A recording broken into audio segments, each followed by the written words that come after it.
Quarta-feira, 17 de dezembro de 2014. Seja muito bem-vindo, está começando agora o canal de notícias aqui pela UPF TV. Fique com a gente e veja só o que preparamos para esta edição. Um local onde antes funcionou por muitos anos um dos maiores frigoríficos de Passo Fundo e região, vai receber obras de um dos 2 novos shoppings de Passo Fundo. No estúdio, vamos conversar sobre a polêmica da adulteração do leite.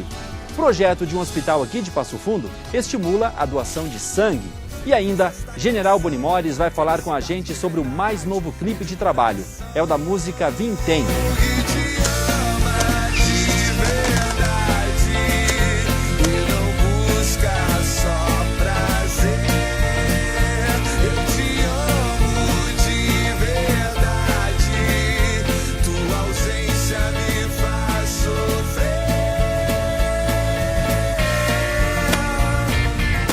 Além do papo, eles também vão fazer um som aqui pra gente.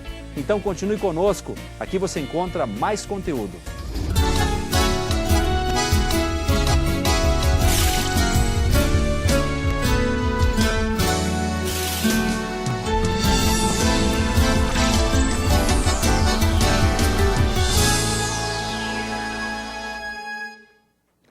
Quem nasceu em Passo Fundo ou veio para cá quando a cidade começou a se desenvolver, pôde notar o quanto a cidade mudou. Ruas se transformaram em grandes avenidas, casas antigas deram lugar a novos empreendimentos, prédios que ganham o céu. Nas últimas semanas, foi anunciado no município a construção de 2 shoppings. Um deles será no bairro São Cristóvão, onde por muitos anos funcionou um dos maiores frigoríficos da região, o Zedecoste. Além de movimentar a economia da época, o empreendimento gerou empregos, sustentou famílias e contribuiu de forma significativa para Passo Fundo de hoje.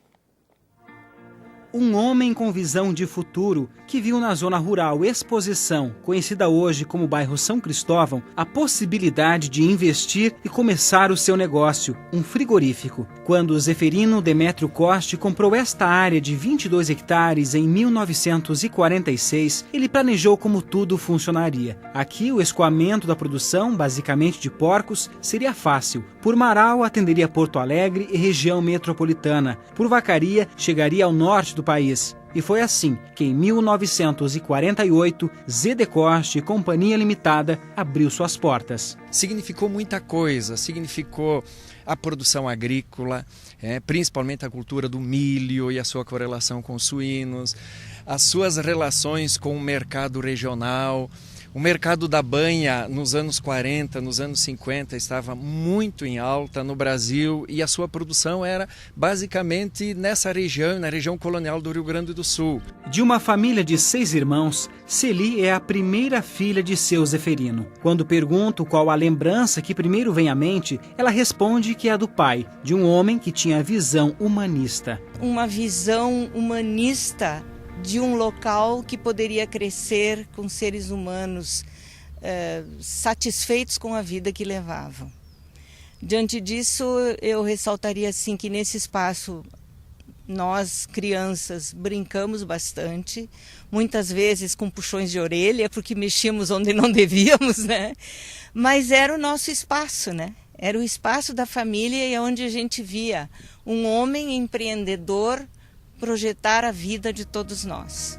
Antes de virar o frigorífico, aqui existia um armazém derrubado para a futura construção. Celi e a irmã lembram o quanto correram e brincaram nesse espaço, que depois ganhou uma vila para os operários da empresa, onde faziam suas refeições e dormiam. Aqui foi uma terra de futuro, porque os mesmos operários, a mesma mão de obra que o meu pai foi buscar nas colônias no entorno de Passo Fundo, ofereceu moradia para as famílias, ofereceu emprego, fez parte do progresso e da construção do bairro São Cristóvão.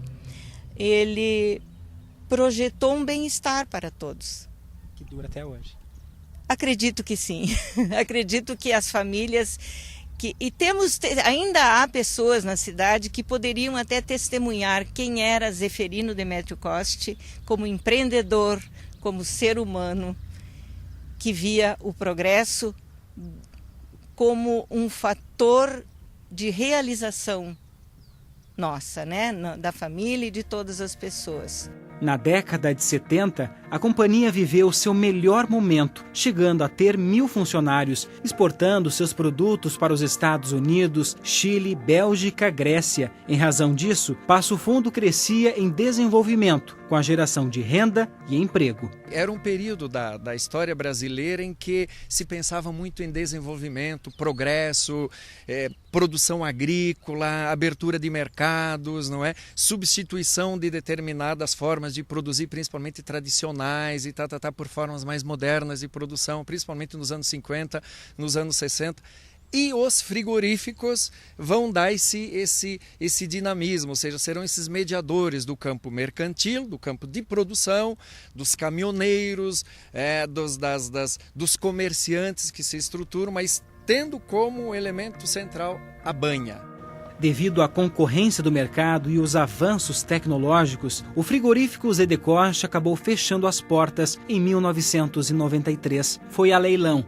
O shopping, que será construído nesse local, deve ficar pronto no fim de 2016, com previsão de gerar 2.500 empregos diretos e indiretos. Aqui vão funcionar cerca de 100 lojas e haverá um espaço para caminhada ao ar livre em uma área de preservação ambiental. Quem viveu aqui e acompanhou as transformações geradas a partir desse chão, guarda na memória o necessário para se orgulhar. Nós não podemos fugir do futuro. Eu só sinto que não ficou nada daquele grande projeto, nada material para comprovar o que existiu aqui, né? O tijolo pode cair, mas a construção de vidas é uma eternidade, né? O Estúdio 4, que foi ao ar ontem à noite, debateu sobre a nova lei antifumo, que entrou em vigor em todo o país no início do mês de dezembro. Veja um trecho do programa que será reapresentado hoje, às 8 horas da noite, aqui na UPF TV. A legislação, então, ela prevê, né, locais específicos para o consumo de tabaco, as chamadas tabacarias, onde as pessoas que se dirigirem a esse local já estão cientes, já sabem que naquele local haverá o consumo do tabaco. Mesmo que a pessoa não seja usuária do tabaco, ela, naquele momento em que ela ingressa naquele espaço público, ela está ciente de que naquele lugar... Ela está aceitando aquela condição. Na verdade, o grande beneficiário é quem não fuma, né? Porque isso vai diminuir de forma significativa a questão do fumo passivo, né? No tabagismo passivo, que é aquele que... Existe o tabagismo ativo, que é aquele que acende o cigarro que fuma, e o tabagismo passivo, que é o secundário, a fumaça, todas as toxinas do cigarro que acabam prejudicando as pessoas que estão ao redor. Então, essas pessoas vão ser muito beneficiadas. Porque no Brasil, principalmente, há uma cultura de que o contribuinte é que tem que ser responsabilizado por qualquer demanda. Isso acontece com o trânsito, isso agora acontece também com a questão do tabaco. Seria muito mais prudente, e talvez com a mesma força, que essas restrições atingissem as próprias indústrias tabageiras e não apenas a restrição de modificação cultural diretamente ao contribuinte. Sabe aquela prática de beber leite pensando nos nutrientes que vão ajudar a melhorar a saúde? Durante este ano, essa relação ficou um pouco abalada. A indústria do leite passou a ganhar destaque na mídia por causa das adulterações que foram descobertas no alimento. Substâncias como ureia, soda cáustica, água oxigenada e até cal virgem, entre muitas outras. Bom, essas substâncias foram encontradas no leite. Para falar sobre esse assunto e também sobre a qualidade dessa fonte rica em cálcio, a gente convidou o coordenador do SARL da UPF, professor Carlos Bondan. Seja muito bem-vindo ao UPF TV, professor. Muito obrigado.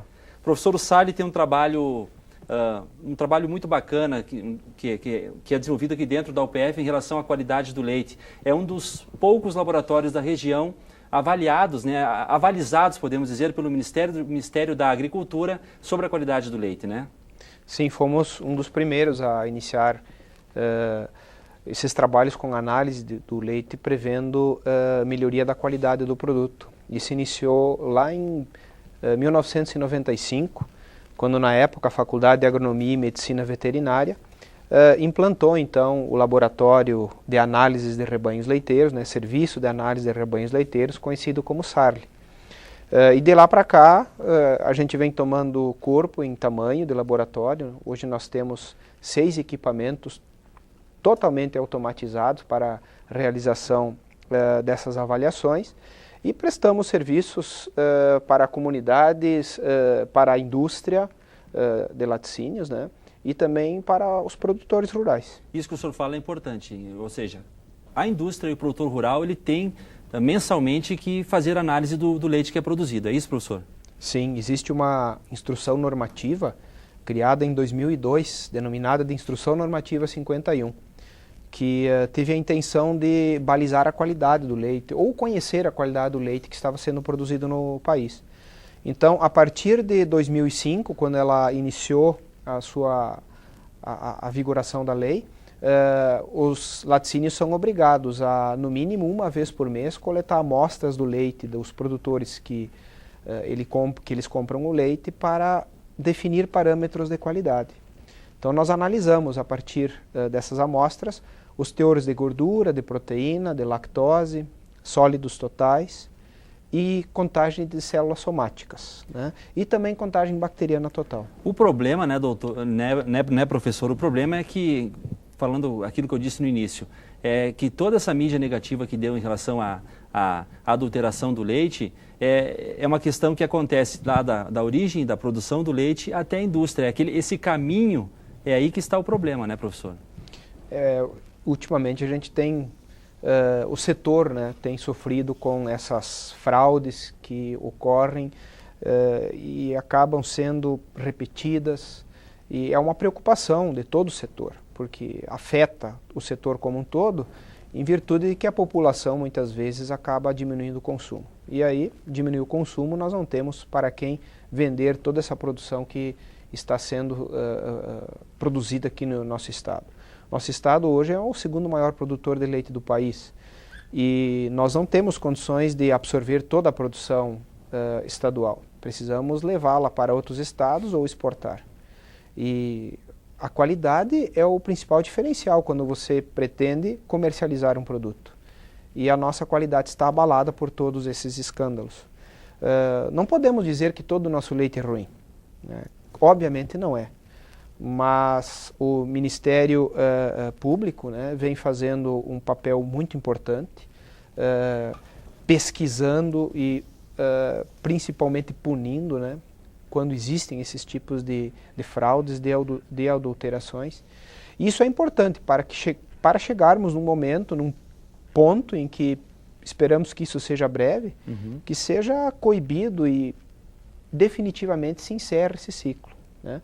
É um trabalho que também o Ministério da Agricultura, Pecuária e Abastecimento vem realizando e escolheu o Rio Grande do Sul como um estado referência para algumas ações a nível de produtores, a nível de indústria, com a intenção de treinar, de passar informações, criado, portanto, um programa denominado de PAS Leite, PAS, Programa Alimento Seguro. Em leite, existem em outros alimentos, mas agora se destacando principalmente no leite em função de todas essas situações que têm acontecido.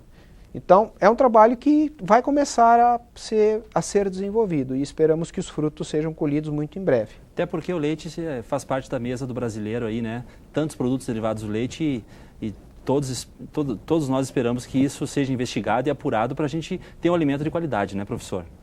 Exatamente, o leite é uma fonte nutricional indispensável para a saúde, para a nutrição de nós humanos, né? Tá certo, professor, muito obrigado pelos seus esclarecimentos aqui, falando sobre o SARL da UPF, tá?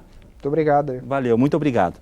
Bom, e depois do intervalo, a gente vai conversar com a banda General Bonimores, que já estão aqui no estúdio, prontinhos para fazer um som para nós. Eles vão falar da música Vintém, que é o mais novo clipe. E ainda, um projeto do Hospital São Vicente de Paulo, aqui de Passo Fundo, tem ajudado a estimular ainda mais a prática da doação de sangue. Os detalhes no próximo bloco.